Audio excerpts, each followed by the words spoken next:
Hello, good morning. എന്തൊക്കെയുണ്ട് വിശേഷം? എല്ലാവർക്കും സുഖമാണോ? എനിക്കിവിടെ ഗുഡ് മോർണിംഗ് ആയ കാരണമാണ് ഞാനൊരു ചെറിയ ഗുഡ് മോർണിംഗ് പറഞ്ഞതാണ് കേട്ടോ. ഇപ്പോൾ സമയം ഒരു 6:30 ഒക്കെ ആയിട്ടുള്ളൂ. സാധാരണ സ്കൂളുള്ള ദിവസങ്ങളുണ്ടല്ലോ, എനിക്ക് രാവിലെ എണീക്കാനായിട്ട് ചെറിയൊരു മടിയൊക്കെ തോന്നും. പിന്നെ അത് ഒട്ടും നമുക്ക് അവോയ്ഡ് ചെയ്യാൻ പറ്റില്ല അല്ലേ, എണീക്കാണ്ട് ഒരു നിവൃത്തിയില്ല. അപ്പോൾ ചില ദിവസങ്ങളിൽ അങ്ങനെ ഒരു മടി തോന്നുമ്പോൾ വിചാരിക്കും, അയ്യോ ഒരു ദിവസം ഒന്ന് മുടക്ക് കിട്ടിയിരുന്നെങ്കിൽ, ഒരു സ്കൂളില്ലാത്ത ഒരു ദിവസമായിരുന്നെങ്കിൽ എന്ന്. സ്കൂളില്ലാത്ത ദിവസം ഇപ്പോൾ സാറ്റർഡേ വരെ നമുക്ക് സ്കൂളുണ്ടായിരിക്കും, സൺഡേ മാത്രമേ ഒരു ദിവസം ഒഴിവുള്ളൂ. അപ്പോൾ ഇടയിൽ അങ്ങനെയൊക്കെ തോന്നും കേട്ടോ. പക്ഷേ ഈ ഒരു വെക്കേഷൻ ആയി കഴിഞ്ഞിട്ടുണ്ടെങ്കിൽ, അതും ഇങ്ങനത്തെ ലോങ് വെക്കേഷൻ ആണെങ്കിൽ എനിക്ക് ഒട്ടും ഉറക്കം വരില്ല കേട്ടോ. ഞാൻ ഈ പറഞ്ഞ പോലെ രാവിലെ 6:30 ആകുമ്പോൾ എണീക്കും. എന്തിനാ എണീക്കുന്നതെന്ന് പോലെ എനിക്ക് അറിഞ്ഞൂടാ.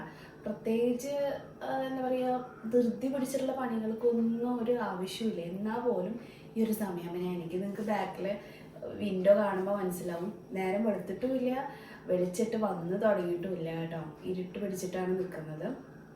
എന്നാലും ഞാൻ എണീക്കും.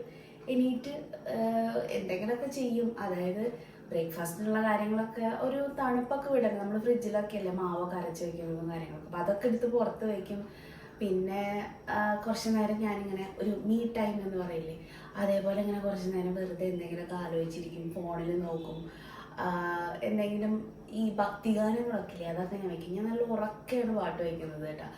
അപ്പോൾ ഇപ്പോൾ ഇവർ ഇങ്ങനെ ഉറങ്ങുന്ന സമയമായ കാരണം കൊണ്ട്, അതായത് വെക്കേഷനൊക്കെ അല്ലേ, ഇവർ വന്നിട്ട് കിടന്ന് ഉറങ്ങും.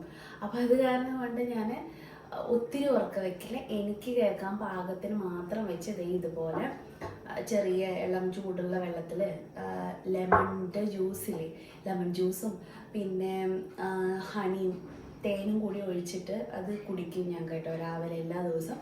അത് ഓരോ ദിവസം മാറ്റി മാറ്റി കുടിക്കാറുണ്ട് കേട്ടോ. പിന്നെ നമ്മൾ കുടിക്കുന്ന ഒരു വെള്ളമൊക്കെ ഉണ്ട്, അതൊക്കെ ചില ദിവസങ്ങളിൽ അത് വയ്ക്കും, ചില ദിവസം ഇതായിരിക്കും. അങ്ങനെ മാറി മറിഞ്ഞൊക്കെയാണ് കുടിക്കുന്നത് കേട്ടോ. അപ്പം അങ്ങനെ ഇന്നും എണീറ്റു. അപ്പം ഞാൻ എന്ത് ചെയ്യണം എന്നിങ്ങനെ ആലോചിച്ചപ്പോൾ ജസ്റ്റ് എന്നാൽ ഒരു വീഡിയോ എടുത്തേക്കാമെന്ന് വിചാരിച്ചു. ഞാൻ ഇന്നലെ പുറത്ത് പോയപ്പോഴത്തേക്കും എനിക്ക് വാഴയുടെ ഇല കിട്ടി കേട്ടോ. ഇവിടെ അങ്ങനെ എപ്പോഴൊന്നും വാഴയുടെ ഇല അങ്ങനെ വാങ്ങിക്കാറില്ല ഞാൻ. ഈ വിഷു ഓണമൊക്കെ വരുമ്പോൾ നമ്മളുടെ റോയൽ മാർട്ടിൽ വാഴേൻ്റെ ഇല വരും, അപ്പോൾ അന്നേരം വാങ്ങിക്കാറുണ്ട്. ഇന്നലെ ഞാൻ ചെന്നപ്പോഴത്തേക്ക് ഈ കടയിൽ, ഇത് വെജിറ്റബിൾ ഷോപ്പായിരുന്നു, പക്ഷെ അവിടെ ഇല കിട്ടുമെന്ന് എനിക്ക് അറിയില്ലായിരുന്നു കേട്ടോ. അതിനിപ്പോൾ ഇന്നലെ മാത്രമായിട്ട് വന്നതാണോന്നും എനിക്ക് അറിഞ്ഞൂടാ. എനിവേ ഞാനൊരു 2 ഇല വാങ്ങിച്ചു കൊണ്ടുവന്നിട്ടുണ്ട്. അപ്പോൾ ഇന്ന് അത് വെച്ചിട്ട് ഇലയുടെ ഉണ്ടാക്കണമെന്നൊരു ആഗ്രഹം. കുറേ നാളായി അടയൊക്കെ ഉണ്ടാക്കി മക്കൾക്ക് കൊടുത്തിട്ട് കേട്ടോ. അപ്പോൾ ഇപ്പം ഇങ്ങനെ വെക്കേഷനൊക്കെ ആകുമ്പോൾ നമുക്ക് രാവിലെ അതങ്ങ് ഉണ്ടാക്കാനായിട്ട് സമയം ഉണ്ടാവും. പിന്നെ ഇലയും കിട്ടണമല്ലോ, നമ്മുടെ വീട്ടിൽ വാഴയും അങ്ങനത്തെ ഇലയൊന്നും ഇല്ലല്ലോ. അപ്പോൾ അത് കാരണം കൊണ്ട് ഇന്ന് ഇലയുടെയാണ് നമുക്ക് ബ്രേക്ക്ഫാസ്റ്റിന് കേട്ടോ. സാധാരണ അട ഉണ്ടാക്കുന്നതിന് പകരം വേറൊരു ടൈപ്പിൽ ഇന്ന് അട ഉണ്ടാക്കാമെന്ന് ഞാനിങ്ങനെ വിചാരിക്കുന്നുണ്ട്. കുട്ടികൾക്കൊക്കെ ഇഷ്ടമാണ് കേട്ടോ. നമ്മൾ പൊടിഞ്ഞിൻ്റെ ഇലയിൽ അട ഉണ്ടാക്കുന്നത് നിങ്ങൾ ശ്രദ്ധിച്ചിട്ടുണ്ടോ? അത് വേറൊരു ടൈപ്പിൽ ഉണ്ടാക്കും. അപ്പോൾ അതേപോലെ നമുക്ക് വാഴയിലയിൽ ഫില്ലിംഗ് ഒക്കെ വെച്ചിട്ട് അട ഉണ്ടാക്കാമെന്നാണ് ഞാൻ വിചാരിക്കുന്നത് കേട്ടോ. അപ്പോൾ ഫസ്റ്റ് ഈ ഒരു വെള്ളം കുടിച്ച് തീർക്കട്ടെ. അപ്പോൾ ഇരുന്നു കൊണ്ട് വെള്ളം കുടിക്കണമെന്ന് പറഞ്ഞു കേട്ടിട്ടുണ്ട്, നിന്നുകൊണ്ട് കുടിക്കരുത് എന്ന് പറയും. ഭക്ഷണം കഴിക്കുകയാണെങ്കിലും വെള്ളം കുടിക്കുകയാണെങ്കിലും അങ്ങനെ പറഞ്ഞു കേട്ടിട്ടുണ്ട്. അതുകൊണ്ടാണ് ഇങ്ങനെ ഇരുന്ന് വെള്ളം കുടിക്കുന്നത് കേട്ടോ. നിങ്ങൾക്കൊക്കെ എന്തൊക്കെയുണ്ട് വിശേഷം? വെക്കേഷനൊക്കെ ആയിട്ട് എന്തൊക്കെയാണ് പരിപാടി? എല്ലാവരും വീട്ടിലേക്കൊക്കെ ഓട്ടായിരിക്കും അല്ലേ? വെക്കേഷൻ ആകുമ്പോഴല്ലേ വീട്ടിലേക്കൊക്കെ പോകാൻ പറ്റുന്നത്.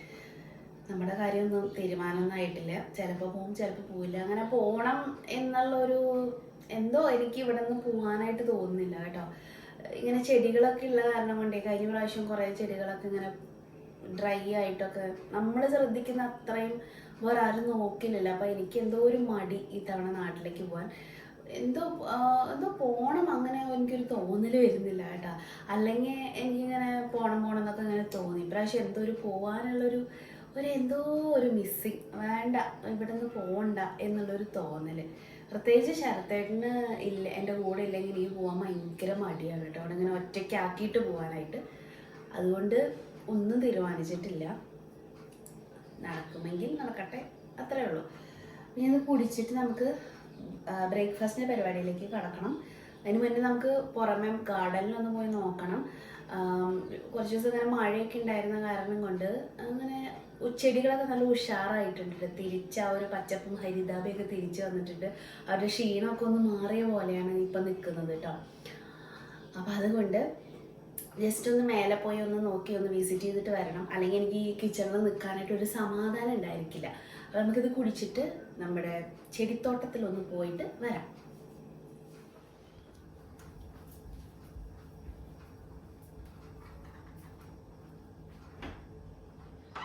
ഞാനപ്പോൾ വെള്ളമൊക്കെ കുടിച്ച് ഒരു അരമണിക്കൂർ ഇച്ചിരി നേരം ബുക്ക് വായിച്ചായിരുന്നു കേട്ടോ. അപ്പോൾ എനിക്കൊരു മീ ടൈം ഞാൻ എപ്പോഴും കൊടുക്കാറുണ്ട്. അത് പല കാര്യങ്ങളായിരിക്കും ചെയ്യുന്നത്. അപ്പോൾ ഇന്നിപ്പോൾ ഒരു ബുക്ക് എടുത്ത് കുറച്ച് നേരം വായിച്ചപ്പോൾ ഒരു സന്തോഷമൊക്കെ തോന്നി. പിന്നെ ഇതേ പുറത്തേക്ക് ഇറങ്ങിയപ്പോൾ അതേ വെയിലൊക്കെ വരാനായിട്ട് തുടങ്ങിയിട്ടുണ്ട്. ഈ ചെടികളിൽ വെയിൽ വന്ന് തട്ടുന്നത് കാണാൻ നല്ല ഭംഗിയാണ് കേട്ടോ. അപ്പോൾ ഇങ്ങനെ നമ്മുടെ ബൊഗൺവില്ലയൊക്കെ പൂത്ത് വരുന്നു. ചില ബൊഗൺവില്ലാസ് പൂത്ത് അതിൻ്റെ ഇലകളും പൂക്കളൊക്കെ കൊഴിച്ചു അടുത്തൊരു പൂവിനായിട്ട് ഇങ്ങനെ വെയിറ്റിംഗ് ആണ്. ചിലത് ഇതേ പൂത്തുകൊണ്ടിരുന്നത്. എപ്പോഴും നമ്മുടെ തോട്ടത്തിൽ പൂക്കളുണ്ടായിരിക്കും കേട്ടോ. അതാണ് എനിക്ക് ഏറ്റവും സന്തോഷം. ഇതല്ലെങ്കിൽ അത് എന്ന് പറയാനായിട്ട് എപ്പോഴും ഏതെങ്കിലുമൊക്കെ പൂക്കളുണ്ടായിരിക്കും. അപ്പോൾ വെയിലൊക്കെ ഇങ്ങനെ വന്ന് തുടങ്ങുന്ന സമയമാണ്. വൈറ്റമിൻ ഡി ഡെഫിഷ്യൻസി ഇതേ ഈ ഇടയ്ക്ക് ഉണ്ടായിട്ടുണ്ട്. അത് കാരണം കൊണ്ട് ഞാൻ കുറച്ച് നേരം ഇപ്പോൾ വെയിൽ കൊള്ളുന്നുണ്ട്. ഈ ഒരു രാവിലത്തെ വെയിൽ നമുക്ക് കൊള്ളുന്നതുകൊണ്ട് കുഴപ്പമില്ലല്ലോ. അപ്പം ഞാൻ കഴിഞ്ഞ ദിവസങ്ങളിൽ ചെടിയൊക്കെ നട്ട് കൊടുത്തിട്ടുണ്ടായിരുന്നു. നമ്മുടെ 10 മണി 4 മണിയൊക്കെ ഏകദേശം തീരുമാനമായി കഴിഞ്ഞു. അപ്പോൾ ഇടയ്ക്കിടയ്ക്ക് നമ്മളിങ്ങനെ തലയൊടിച്ച് കുത്തി കൊടുക്കണം. എന്നാലാണ് പുതിയതായിട്ട് കിളിർക്കുകയും പൂക്കളുണ്ടാവുകയൊക്കെ ചെയ്യുള്ളൂ കേട്ടോ. അപ്പോൾ കഴിഞ്ഞ വീക്കിൽ അങ്ങനെ ചെയ്ത കാരണം കൊണ്ട് ദേ ഇപ്പോൾ അതിൽ 4 ഇല വരാനായിട്ട് തുടങ്ങിയിട്ടുണ്ട് കേട്ടോ. പിന്നെ എൻ്റെ അടുത്ത് ആരോ പേര് ഞാൻ ഓർക്കുന്നില്ല, സജിതയാണെന്ന് തോന്നുന്നു. പേര് തെറ്റാണെങ്കിൽ ക്ഷമിക്കണം കേട്ടോ. അടീനിയത്തിൻ്റെ കൊമ്പ് കുഴിച്ചിട്ട ചെടി ഉണ്ടാവുമെന്ന് ചോദിച്ചിട്ടുണ്ടായിരുന്നു. അടീനിയത്തിൻ്റെ കൊമ്പ് കുഴിച്ചിട്ടാലും ചെടി ഉണ്ടാവുകയൊക്കെ ചെയ്യും. പക്ഷേ എന്നാലും അതിൻ്റെ ഗ്രോത്ത് ഈ പറയുന്ന പോലെ കണക്കായിരിക്കും. ചിലപ്പോൾ കേടായി പോകും. അത് തണ്ടിൽ ചീച്ചൽ വന്നിട്ട്, അല്ലെങ്കിൽ നമ്മൾ ഏതെങ്കിലും റൂട്ട് പെട്ടെന്ന് വളരാനുള്ള പൗഡറിലൊക്കെ ഡിപ്പ് ചെയ്തിട്ട് വെക്കണം കേട്ടോ. അതല്ല എന്നുണ്ടെങ്കിൽ ദേ ഇതുപോലെ സീഡ്സ് കിട്ടും. പൂക്കളൊക്കെ ഒരു പ്രാവശ്യം ഉണ്ടായി കഴിയുമ്പോഴത്തേക്ക് ഇങ്ങനെ സീഡ് വരാനായിട്ട് തുടങ്ങും. നല്ല ഹെൽത്തി ആയിട്ടുള്ള സീഡാണെങ്കിൽ ദേ ഈ ഒരു അപ്പൂപ്പന്താടി പോലെ ഇരിക്കുന്നത്. അതിൻ്റെ 2 അറ്റം മാറ്റി കഴിഞ്ഞിട്ടുണ്ടെങ്കിൽ നല്ല തടിച്ചൊരു ചെറിയ ഉരുണ്ട ഭാഗം കാണിക്കും. അത് ചിലത് ഭയങ്കര ചൊട്ടിയിരിക്കും, പക്ഷെ നല്ല ഉരുണ്ടിട്ടാണ് ഇരിക്കുന്നതെങ്കിൽ അത് നല്ല ഹെൽത്തിയാണ് എന്നാണ് അർത്ഥം. അങ്ങനെ കിട്ടുന്ന സീഡ്സ് നമ്മൾ ചകിരിച്ചോറിനകത്തോ കുറച്ച് മണ്ണൊക്കെ മിക്സ് ചെയ്തിട്ട്, വേറെ വളങ്ങളൊന്നും ചേർക്കരുത്, ജസ്റ്റ് അതിലിട്ട് കൊടുക്കുക. മേലെ ഇച്ചിരി മണ്ണോ ചകിരിച്ചോറോ വെതറി കൊടുത്താൽ അതായത് ഇതുപോലെ തുരുതുരാന്ന് ചെടികൾ മുളച്ച് പൊന്തും. പിന്നെ അതിൻ്റെ വലിപ്പത്തിനനുസരിച്ച് 4 ഇലയോ 3 ഇലയൊക്കെ ആകുമ്പോഴത്തേക്കും നമുക്ക് മാറ്റി നടാവുന്നതാണ്.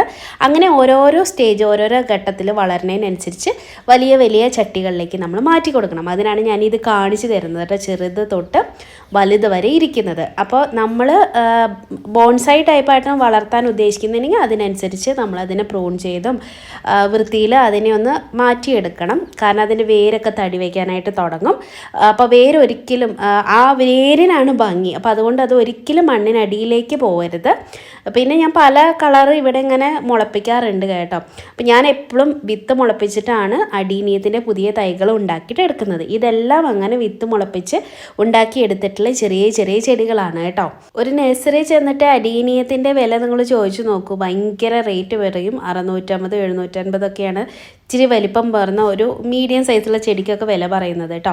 അപ്പോൾ അത് കാരണം കൊണ്ട് എപ്പോഴും എവിടെയെങ്കിലുമൊക്കെ വിത്ത് കിട്ടിയാൽ നിങ്ങൾ പാവി നോക്കിക്കുക, തീർച്ചയായിട്ടും ചെടി വളരും. അപ്പോൾ അങ്ങനെ എൻ്റെ കയ്യിൽ ഒത്തിരി കളേഴ്സ് ഉണ്ട്. ഒത്തിരി കളർ എന്ന് പറഞ്ഞാൽ 2-3 കളർ ചെടി ഉണ്ട് കേട്ടോ.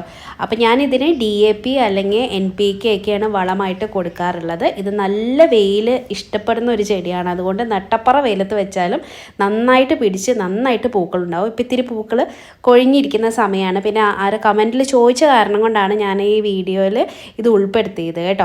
പിന്നെ ഇതിൻ്റെ തണ്ടുകൾക്കൊക്കെ ഇച്ചിരി കനം വെച്ച് തുടങ്ങുന്ന സമയത്ത് ഇതിനെ പെട്ടെന്ന് പൂവിടാനുള്ള ഒരു പ്രവണത കാണും. ആ സമയത്ത് നമ്മൾ പൂവിടാൻ സമ്മതിക്കാതെ ഇതിനെ പ്രൂൺ ചെയ്യണം, കട്ട് ചെയ്ത് കൊടുക്കണം. എന്നാൽ മാത്രമേ കുറേ തണ്ടുകളൊക്കെ അപ്പുറത്തിപ്പുറത്തൊക്കെ ശിഖരങ്ങളൊക്കെ മുളച്ച് കൂടുതൽ ബ്രാഞ്ചസ് ഇതിന് വരുള്ളൂ.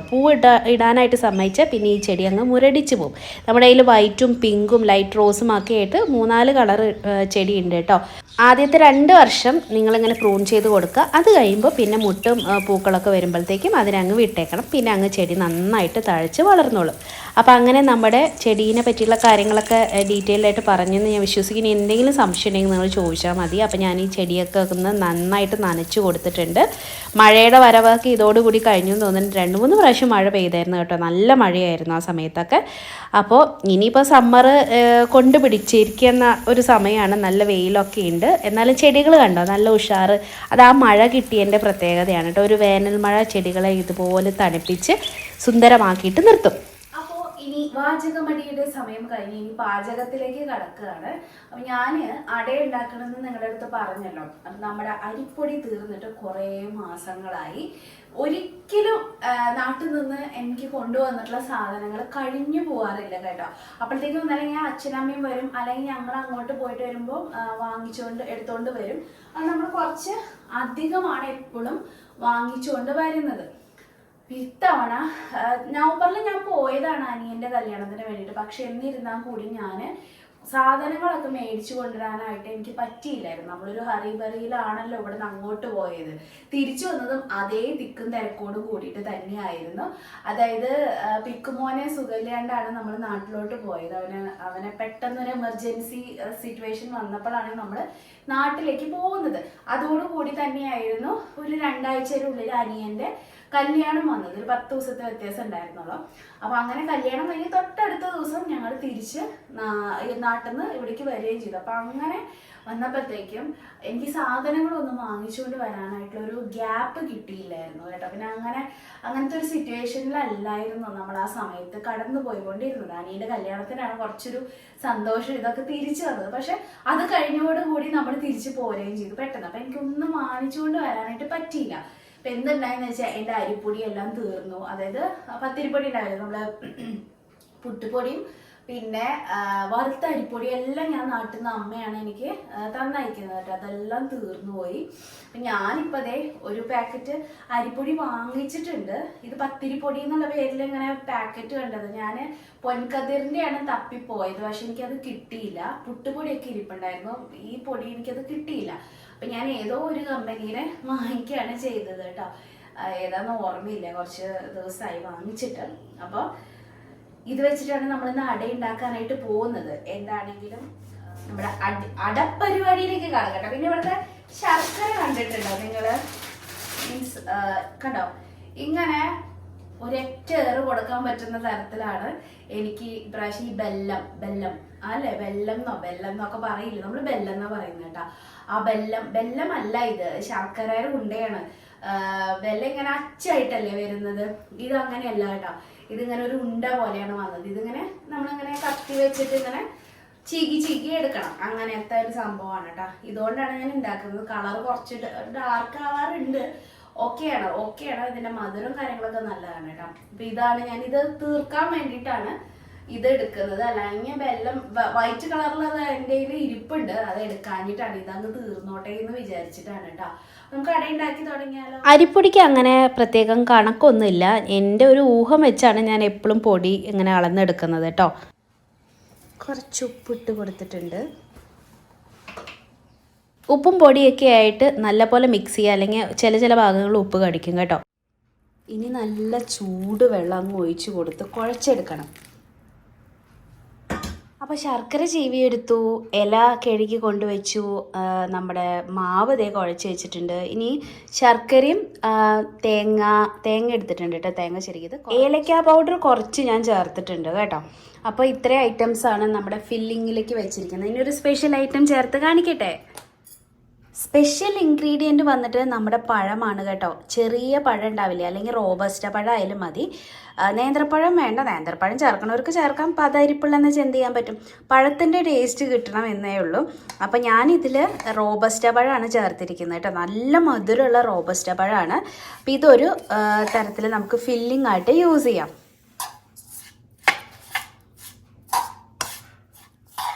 അപ്പം നമ്മുടെ ഫില്ലിങ് റെഡി ആയിട്ടുണ്ട്. അടിപൊളിയായിട്ടില്ലേ? അപ്പൊ ഇതിന് പകരം ഉണ്ടല്ലോ, നമുക്ക് വേറൊരു ടൈപ്പും കൂടി ചെയ്യാം. ഈ പഴം മിക്സിയിൽ അരച്ചെടുക്കണം. എന്നിട്ട് നമ്മൾ ഈ മാവ് കുഴയ്ക്കുന്ന സമയത്ത് ഈ മാവിനകത്ത് പകുതി നല്ല ചൂടുവെള്ളം പകുതി ഈ പഴം അരച്ചതും ചേർത്തിട്ട് നമുക്ക് അട ഉണ്ടാക്കാൻ പറ്റും. നമ്മൾ ചക്കടയൊക്കെ ഉണ്ടാക്കില്ലേ, ആ ഒരു ടൈപ്പിൽ ഉണ്ടാക്കിയാൽ നല്ല ടേസ്റ്റാണ് കേട്ടോ. അപ്പം അത്ര നല്ല ഇലയൊന്നും അല്ല എനിക്ക് കിട്ടിയിരിക്കുന്നത്, എന്നാലും ഉള്ളത് വെച്ച് നമുക്ക് അഡ്ജസ്റ്റ് ചെയ്യാം. ചെറിയ വീതി കുറഞ്ഞ ഇലയായ കാരണം കൊണ്ട് ഞാൻ ഈ നടുക്കുള്ള പീസ് കട്ട് ചെയ്തിട്ടില്ല. ഇങ്ങനെ അടയുണ്ടാക്കിയിട്ട് ഇങ്ങനെ അടയൊക്കെ നമുക്ക് പരത്തി തുടങ്ങാം. എനിക്ക് അത്ര സ്പീഡൊന്നുമില്ല കേട്ടോ അട പരത്താനായിട്ട്, അപ്പം അതുകൊണ്ട് പതുക്കെ പറ്റുള്ളൂ. ഇനി ഈ ഒരു മാവ് ഇച്ചിരി ഒട്ടലുള്ള ടൈപ്പാണ്, അത് കാരണം കൊണ്ട് എന്താകുമോ എന്നൊന്നും അറിഞ്ഞുകൂടാ. പരത്തി തുടങ്ങാം. ബാക്കി ഞാൻ വല്ല നൂലപ്പം ഉണ്ടാക്കും ഈ മാവ് വെച്ചിട്ട്. കാരണം എൻ്റെ ഇലയുടെ എണ്ണം കുറവാണ് കേട്ടോ. അല്ലെങ്കിൽ പിന്നെ യൂസ് ചെയ്ത ഇല തന്നെ നമുക്ക് യൂസ് ചെയ്യണം, അല്ലെങ്കിൽ ബട്ടർ പേപ്പർ യൂസ് ചെയ്യണം. അപ്പം ഇലയുടെ ഉണ്ടാക്കുന്ന ആ ഒരു മണമൊന്നും നമുക്ക് കിട്ടില്ല. എന്നാലും പിന്നെ ഇല കിട്ടാത്തവർക്ക് എന്ത് ചെയ്യാൻ പറ്റും അല്ലേ. അപ്പം അങ്ങനത്തെ പരിപാടികളൊക്കെ ഉണ്ട്. പിന്നെ ആമസോണിലൊക്കെ കണ്ടിട്ടുണ്ട് കേട്ടോ ഇങ്ങനെ ഒരു തരം പേപ്പർ, അത് നമുക്ക് ഇങ്ങനെ കുക്കിങ്ങിന് വേണ്ടിയിട്ട് യൂസ് ചെയ്യാനായിട്ട്.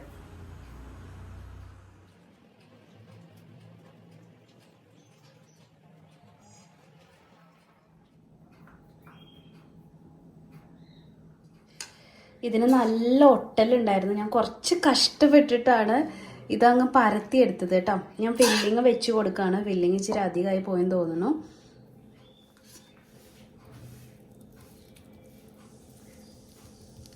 അപ്പോൾ ഞാൻ ഫില്ലിങ് വെച്ച് കൊടുത്തിട്ടുണ്ട്. ഫില്ലിങ് ഇച്ചിരി അധികം വെച്ചിട്ടുണ്ട് കേട്ടോ. എനിക്ക് അങ്ങനെ കഴിക്കുന്നതാണ് ഇഷ്ടം. ഇനി നമുക്ക് ഇല മടക്കി കൊടുക്കാം.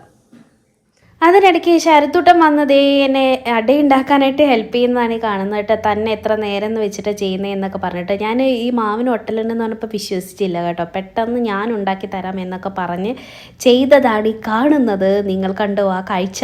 ഞാനൊന്നും പറയില്ല കേട്ടോ, ചെയ്യണമെങ്കിൽ അങ്ങ് ചെയ്യട്ടെ എന്ന് വിചാരിക്കും. നമ്മൾ ഒരിക്കലും ഒരാളെ നിരുത്സാഹപ്പെടുത്താൻ പാടില്ലല്ലോ. നമുക്ക് കിട്ടുന്ന ഈ സപ്പോർട്ടാണല്ലോ ഏറ്റവും വലുത്.